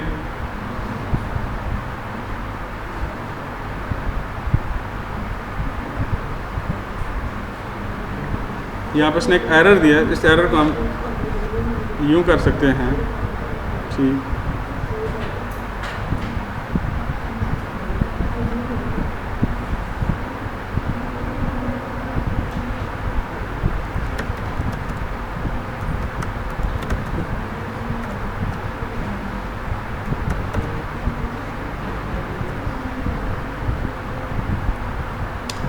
ठीक है जी। तो मैं क्या कह रहा हूँ, फिर दोबारा से रिपीट कर देता हूँ कि आपने एक डाटा पहले से बना के रख लिया, अब आपको बार बार वो काम नहीं करना जो पहले किया, बल्कि ये जो डाटा प्रोवाइडर मेथड है ये ऑटोमेटिकली वन बाय वन पहले ये देगा उठा के चीज़, फिर अगली चीज़ देगा, और वन बाय वन हम टेस्टिंग करेंगे, ठीक है। अब इधर आ जाए नीचे, ये एक तरह का टेबल की तरह ही होता है, ठीक है। अब इधर क्या हो रहा है, ये देखें, ये एक ही टेस्ट मेथड हमने बनाया है, एक से ज़्यादा नहीं बनाया, और इस मेथड के अंदर क्या हो रहा है, एक्सपेक्टेड आउटपुट और इनपुट। अच्छा, आप सोच रहे होंगे कि ये इनपुट कहाँ से आएगी और एक्सपेक्टेड आउटपुट कहाँ से आएगी। ये ऑटोमेटिकली क्या लेगा, ये जो इनपुट है ये है, तो यहाँ पे पुट इन करता जाएगा, और एक्सपेक्टेड आउटपुट जो है यहाँ पे पुट करता जाएगा। है ना अमेजिंग चीज़। और ख़ुद ब खुद इसको खुद ब खुद चलाएगा। अगर इस टेस्ट को आप एग्जीक्यूट करें, लेट से इसको, तो आप you will be amazed to know that कि इसके कई टेस्ट चलेंगे, ये एक टेस्ट नहीं होगा, एटलीस्ट 2 टेस्ट चलने चाहिए। ये देखें 2 टेस्ट, ये एक नहीं है, ये 2 टेस्ट एग्जीक्यूट हुए हैं। क्यों 2 टेस्ट एग्जीक्यूट हुए हैं? क्योंकि आपने सैम्पल डाटा जो दिया था वो 2 रोज़ पर मुश्तमिल था, तो उसने पहले इसके ऊपर एक टेस्ट चलाया, इसको उसने एक टेस्ट का नाम दिया है, टेस्ट नंबर 1, और इसको उसने टेस्ट नंबर 2 का नाम दिया। इट मीन्स के 2 टेस्ट चले हैं। और तरीका क्या, मैं दोबारा से समझा देता हूँ। सबसे पहले आपने इसको इंपोर्ट किया या लिखा क्लास लेवल पे नंबर 1, नंबर 2 आपने 2 इंस्टेंस वेरिएबल बनाए, एक का नाम इनपुट, एक का नाम एक्सपेक्टेड आउटपुट रखा। अच्छा, इस पूरी सीरीज़ की 5-6 वीडियोज़ मैं आपको दे दूँगा, आप सुन लीजिएगा, ये पूरी आपको सीरीज़ समझ आ जाएगी, ठीक। एक इनपुट और एक एक्सपेक्टेड आउटपुट है, और एक हमने कंस्ट्रक्टर के अंदर इन दोनों को इनिशियलाइज़ किया है। ये स्टेप नंबर 2 था। स्टेप नंबर 1 ये है कि हमने रन्स जो है, रन्स विद, इसको लिखा क्लास लेवल पे। स्टेप नंबर 2, हमने 2 इंस्टेंस वेरिएबल बनाए, एक का नाम इनपुट और एक का नाम एक्सपेक्टेड आउटपुट रखा और उसको कंस्ट्रक्टर के अंदर इनिशियलाइज़ करवा दिया। स्टेप नंबर 3 ये है कि डाटा प्रोवाइडर मेथड लिखा, जिसकी शुरू में हमने पैरामीटर्स लिखा और इसकी रिटर्न टाइप हमने लिखी ऑब्जेक्ट, अरे ऑफ ऑब्जेक्ट, ये स्टैटिक होना चाहिए। और इसके अंदर हमने 2D अरे बनाई, जिसके अंदर हमने हर जो रो है ये डाटा था हमारा, एवरी जो रो है इसके अंदर क्या है, डाटा है, और हर रो के ऊपर एक टेस्ट चलेगा। यहाँ तक कितने लोग क्लियर हैं? ठीक है, हर रो के ऊपर एक टेस्ट चलेगा। अब हमारा टेस्ट मेथड एक ही है और इसके अंदर एक ही स्टेटमेंट लिखी हुई है, लेकिन अमेजिंगली अगर आप यहाँ पे देखें तो 2/2 लिखा हुआ है, मीन के 2 टेस्ट आपने दिए थे और दोनों टेस्ट पास हो गए। इट मीन्स के ये 2 टेस्ट हैं, एक नहीं है। अगर आप चाहें तो इसको बढ़ा सकते हैं। यहाँ पे अगर जितनी रोज़ डालते चले जाएंगे इतने टेस्ट बढ़ते चले जाएंगे, सिंपल। तो अगर आपने लॉगिन का चेक करना है, लॉगिन स्क्रीन चेक करनी है, उसकी टेस्टिंग करनी है, तो क्या होगा, उसमें यूज़र नेम एंड पासवर्ड होगा ना। तो यूज़र नेम एंड पासवर्ड आप 4-5 सैम्पल के तौर पर बना सकते हैं और 4-5 रॉन्ग बना सकते हैं, वैलिड और इनवैलिड, और उनको यहाँ पे लिख सकते हैं user name this password this, user name this password this, user name this password this, और इसको आप टेस्ट कर सकते हैं। ऑल क्लियर या नहीं?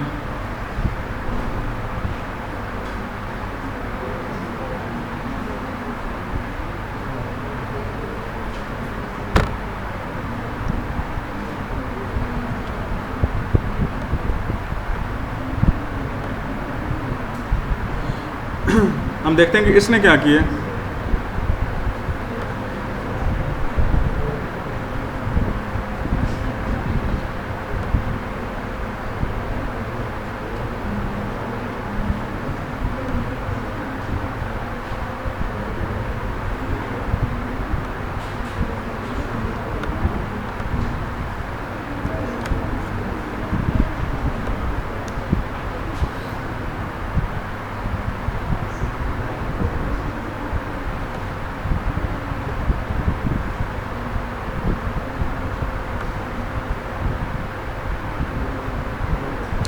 कुछ नज़र आ रहा?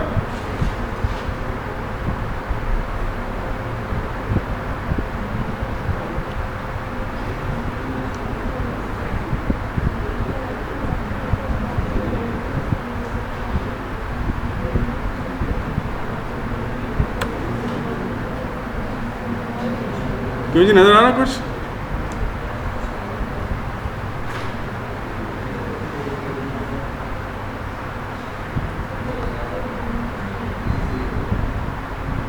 इसकी तो ज़रूरत नहीं है, इसे छोड़ ही दें।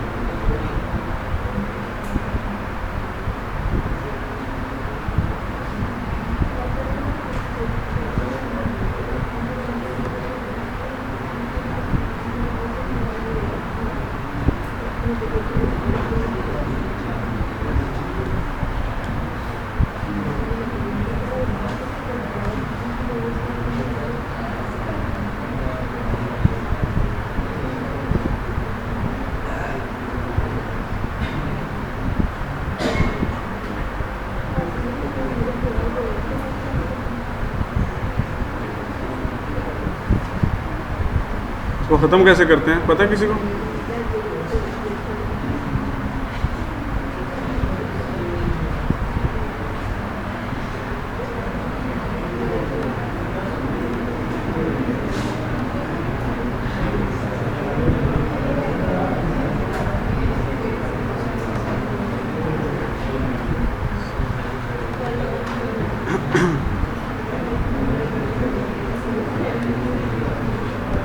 मैग्नीफायर इंतहाई फजूल है इनका। खैर इधर देखिएगा दोबारा से जरा जल्दी से, जो हमने स्टेप्स देखे थे। हमने क्या रन विद यूज़ किया, ठीक है किया। स्टेप नंबर 1 ओके हो गया, ठीक है। स्टेप नंबर 2 क्या है? अच्छा, एक इन्होंने मज़े की बात कि इन्होंने इस मेथड को फाइनल रखा हुआ है। फाइनल इसलिए रखा हुआ है ताकि इसको चेंज ना किया जा सके या ओवरराइड ना किया जा सके, जो भी है। तो इन्होंने क्या किया, रिटर्न न्यू ऑब्जेक्ट, इन्होंने एनोनिमस एक अरे रिटर्न किए और उस एनोनिमस अरे के अंदर इन्होंने सब अरे बनाई है। वही बात होगी 2D अरे बनाई हुई है, यानी कि अरे के अंदर एक अरे दोबारा से बना दिया ना, तो अरे के अंदर अरे बना दिए तो 2D अरे ही होगी।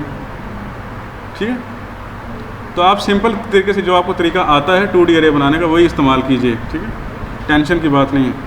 नीचे आए, क्या हमने पैरामीटर्स यूज़ किया? यस किया। डाटा प्रोवाइडर मेथड हमने लिख लिया। उसके बाद हम नीचे आ गए यहाँ पे, क्या हमने पैरामीटर यूज़ किया या नहीं किया? किया, बिल्कुल। इधर देखिएगा, क्या हमने पैरामीटर यूज़ किया? ठीक है, किया। Method is equal to get money, हमें ये करने की ज़रूरत नहीं पेश आई, तो आपको दोनों तरीके इस्तेमाल कर सकते हैं। पैरामीटर्स के बाद आप आर्गुमेंट्स भेज सकते हैं उसको। Method is equal to get money, इस मेथड को पता लग जाएगा कि मेरा डाटा प्रोवाइडर कौन सा है और वहाँ से डाटा लेगा। ये देखें, get money, get money. All clear और नॉट? सोहेल क्या कर, ठीक है। तो ये दोनों तरीके आप इस्तेमाल कर सकते हैं। यहाँ इंस्टेंस वेरिएबल बना, इसने इंस्टेंस वेरिएबल नहीं बनाया। यू नोटिस वन थिंग, इसने इंस्टेंस वेरिएबल नहीं बनाया। इसने क्या किया कि एट द रेट पैरामीटर्स के अंदर इसने method is equal to get money किया, पता लगा कि ये मेथड यूज़ करना है, और इसके अंदर इसने कंस्ट्रक्टर बनाया, इसके अंदर पास किए वेरिएबल्स बना के पास किया। उसके बाद इसने कहा money is equal to new money amount currency, और यहाँ पे उसने इसको चेक कर लिया। तो you can create parameterized test without instance variable and instance variable, जो आपको आसान लगता है वो कर लें। मेरे ख्याल ये ज़्यादा अच्छा तरीका लग रहा है मुझे इंस्टेंस वेरिएबल के बगैर, क्योंकि वेरिएबल जितने कम हो इतना आपका डिज़ाइन अच्छा होता है। ठीक है, वेरिएबल जितने ज़्यादा हो उतनी अच्छी चीज़ नहीं है। आपको याद है कि रीफैक्टरिंग के अंदर वो वेरिएबल मिनिमाइज़ करने की कोशिश करता है ताकि मेमोरी के अंदर वेरिएबल्स कम से कम हो। एक शॉर्ट हैंड नोटेशन भी है इसके लिए, वो शॉर्ट हैंड नोटेशन ये लिखी हुई है, this is the short hand notation. आप पहले लिखें पब्लिक स्टैटिक फाइनल एन अरे ऑफ ऑब्जेक्ट एंड नेम, और उसके बाद ये लिख दें रिटर्न डॉलर साइन, और उसके बाद ये चीज़ डॉलर साइन, और फिर ये सबसे आसान नहीं? चेक करें ज़रा, यानी कि आपको कोई भी 2D अरे बनाने की ज़रूरत नहीं है। रिटर्न डॉलर साइन और ब्रैकेट के अंदर लिख दें, फिर डॉलर साइन डाल के डाटा दें, फिर दूसरा डाटा दें, फिर तीसरा डाटा दें, फिर चौथा डाटा दें, फिर पांचवा डाटा दें, और इस तरीके से आपके टेस्ट बनते चले जाएंगे। All clear? इसको ज़रा आज लैब में चेक करेंगे कि ये तरीका किस तरीके से है। तो दोनों तरीके आप आज टेस्ट कीजिएगा, आप एक्सपेरिमेंट कीजिएगा इस लैब के अंदर बैठ के कि किस तरीके से होंगे। लैब के अंदर भी आज आपका वाइवा भी होगा, सारी असाइनमेंट सॉफ्ट हमें लेके आइएगा, लैपटॉप फुल चार्ज करके मेरे पास लेके आइएगा, ताकि उसको हम अच्छे तरीके से एवेलुएट कर सकें। और ये भी मुझे बताइएगा कि किसने क्या काम किया, तो फिर उसी के बारे में पूछा जाएगा।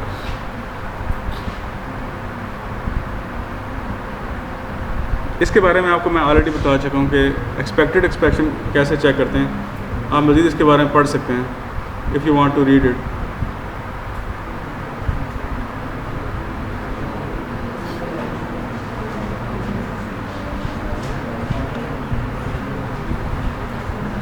कोई आपका क्वेश्चन हो तो आप पूछ लें, एनी क्वेश्चन।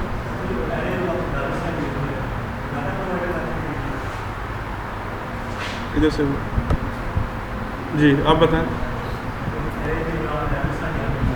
हाँ जी, डाटा प्रोवाइडर मेथड के लिए मसलन यहाँ पे मैं ये लिख सकता हूँ, चलें करते हैं यहाँ पे जल्दी से। रिटर्न डॉलर साइन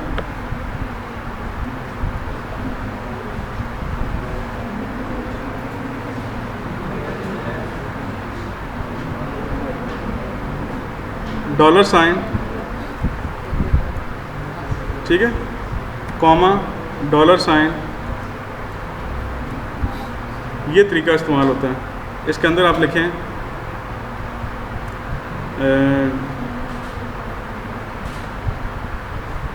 कुछ भी लिख देते हैं, फिर गलत लिख देते हैं, it doesn't matter.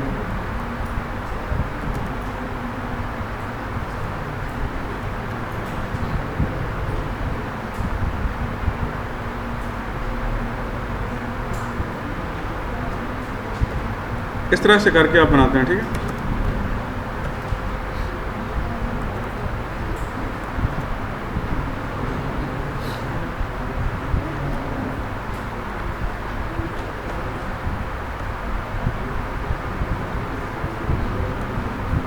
Dollar sign के बाद ब्रैकेट लगाई, फिर डॉलर साइन, ठीक है।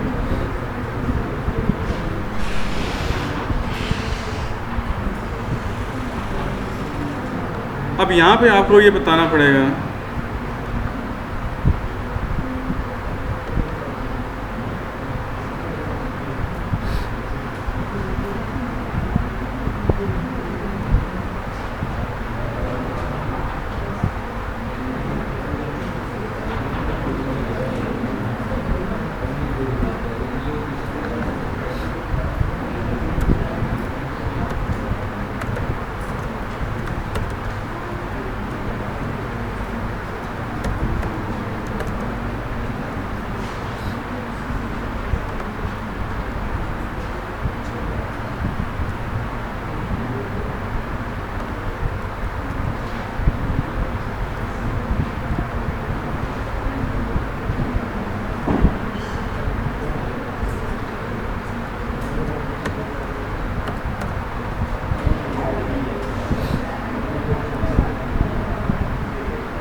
चलिए इसको लैब में ट्राई करेंगे, ठीक है।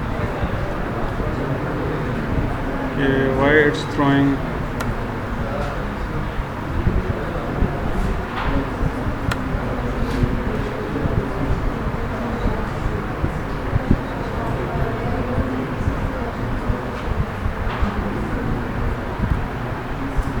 इसके मैं ना लैब के अंदर आपको कोड्स दूंगा बने बनाए।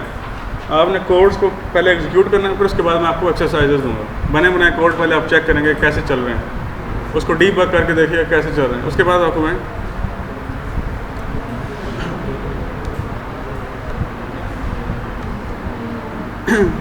फ़र्ज़ कर लें कि हमारे पास ये एक डायग्राम है, इसको डायग्राम भी समझ लें थोड़ी देर, और हमने इसका बनाना है कोड। इधर आके आप क्या करेंगे, फ़र्ज़ कर लें इसके अंदर ही कहीं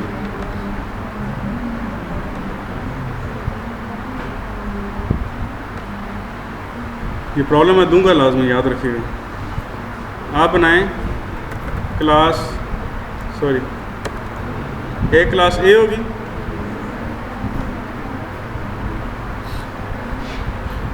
क्लास ए के अंदर मेथड क्या है, इधर वापस आएं।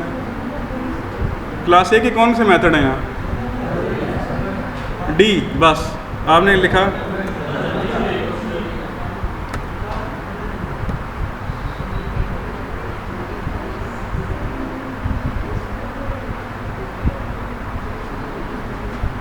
इसका मेथड है पब्लिक वाइड, ये कुछ रिटर्न टाइप ले रहा है, कुछ भी नहीं ले रहा, इसलिए खाली मेथड है। उसके बाद कौन सी क्लास है,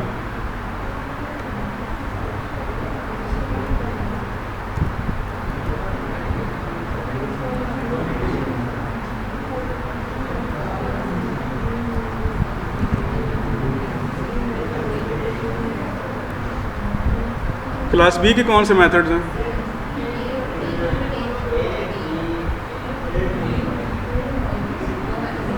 एक तो बी है बस, बाकी सी तो वो कॉल कर रहा है ना, उसका अपना थोड़ी है। लेकिन आपको क्या करना है कि सी का ऑब्जेक्ट बनाना है, किसमें आप एक बना लें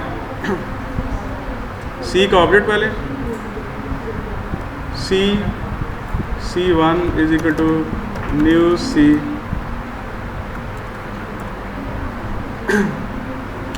और इसके अंदर एक मेथड बनाए पहले तो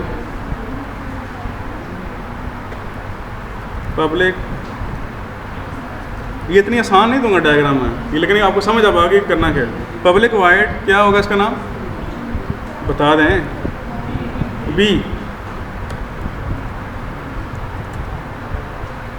अब इसके अंदर जो भी है लेकिन एक मेथड कॉल भी हो रहा है, वो कॉल कहाँ हो रहा है अब यहाँ पे मेंशन नहीं है, लेकिन इसकी मैं जब डिस्क्रिप्शन लिखूँगा थोड़ी सी तो आपको पता लग जाएगा। फ़र्ज़ कर लेते हैं कि इस मेथड के अंदर से कॉल हो रहा है वो, तो आप क्या लिखेंगे, C1 डॉट, क्या नाम था उसका, C,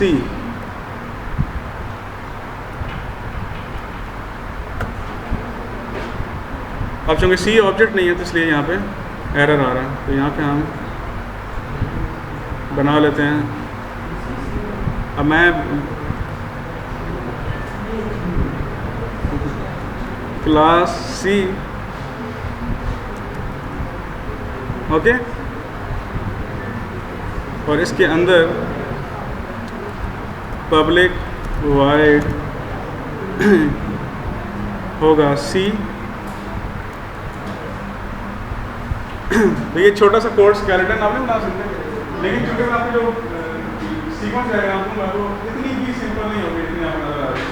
आप कोर्स उसमें एक एयरपोर्ट पेज होता है उसको मैं यूँ करके लैंडस्केप करके उसमें दूंगा, जाहिर सी बात है, तो ज़रा लंबी चौड़ी होगी, उसमें कोई 5-6 क्लासेस होंगी, उसके आपस में कोई खिचड़ी सी बनी होगी, जिसको आपने देख के बड़े सोच समझ के बड़े ध्यान से डिस्क्रिप्शन पढ़ के जो मैं दूंगा साथ, उसको कोड स्केलेटन में कन्वर्ट करना है। स्केलेटन, इसको स्केलेटन कहें, ये कोडिंग नहीं है। जब आप सीक्वेंस डायग्राम बना लेते हैं तो आपको इस तरह की चीज़ आ जाती है, ये जो नज़र आ रही है आपको, तो इसके अंदर आपने लिखना होता है बस। तो ठीक है, यहाँ तक क्लियर।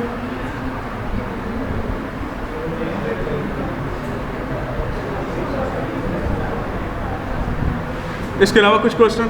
हाँ, भी पैटर्न की बात हो रही है, केस स्टडी भी आ सकती है, ये चीज़ भी आ सकती है, इसके अलावा ये भी आ सकते हैं कि आपको मैं एक रोबस्टनेस डायग्राम बताता हूँ और आप लोगों को इस रोबस्टनेस डायग्राम में से आपके घर में कौन कौन सी टेस्टिंग, किस तरह के टेस्ट लिखने चाहिए, इसके अगेंस्ट आप टेस्ट क्लासेस में सुन तो लें, मेरी बात तो सुन लें। एक रोबस्टनेस डायग्राम में क्या चीज़ होती है, कंट्रोलर के अगेंस्ट आप यूनिट टेस्टिंग करते हैं, ऐसी बात है। तो आपको सिर्फ ये बताना है कि इस कंट्रोलर के अगेंस्ट जो टेस्ट यूनिट टेस्ट बनेंगे उसकी शक्ल सूरत किस तरह की होगी, समझ नहीं आएगा ये। आपको मैंने तरीका बताया, आप लेक्चर सुनिए ना पिछले जाके।